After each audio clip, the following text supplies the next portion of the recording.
Boss, good evening. Anong nangyari sa'yo? Good evening po mga kababayan.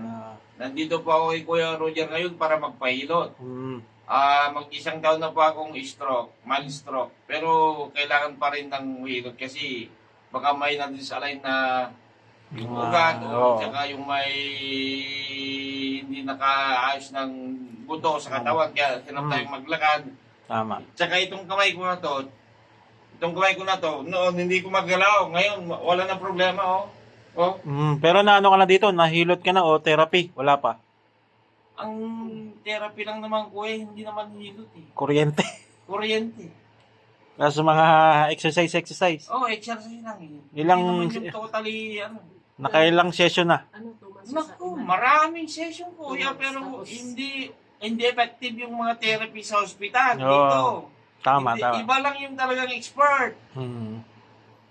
Meron ako dito, Ah, makita mo sa video, nakasaklay, napalakad ko. Oo, Nakita- nakita ko yung mga ano, kuya. Nakita. Hindi po, mga kababayan, ako po, totoo po. 2 months po akong nakarehab sa hospital, walang nangyari. Oh, Oo. maayos Kung natin. hindi natin talaga ipersa yung katawan natin kung saan tayo maging maayos, kailangan gawin natin.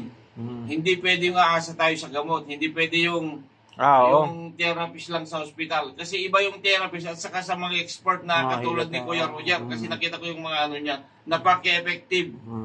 Para Oo. maayos natin. Oo. Laking Di. pasasalamat po sa mga katulad ni Kuya Roger, mga kababayan, na meron po siyang knowledge tungkol sa hilot. Hindi naman po kwan yan eh. Bigay ng taas. Oo. God's gift. Hindi naman pinag-aralan ni Kuya Roger yan. Kung hindi, na-experience na lang niya yan eh. Bigay Oo. ng mana-mana. Oo. Sige, boss, check natin. Ayan. Tingnan